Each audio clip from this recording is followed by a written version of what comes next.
Samantala, torture rape posibleng ikarga rin ng ICC laban kay Duterte.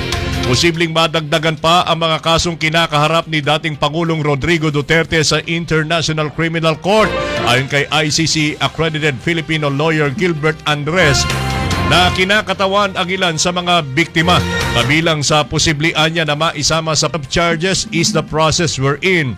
The prosecutor will actually define the boundaries of the charge against the suspect. So it's still possible. Noong Pebrero ay naghain ang Office of the Prosecutor ng ICC ng aplikasyon para sa arrest warrant laban kay Duterte na naglalaman ng 45 kaso ng pagpatay, 4 na kaso ng torture at may personal na ugnayan sa mga individual na pinaghihinalaang may kinalaman sa droga. Ang ilan sa kanila ay pinatay umano sa kalaunan.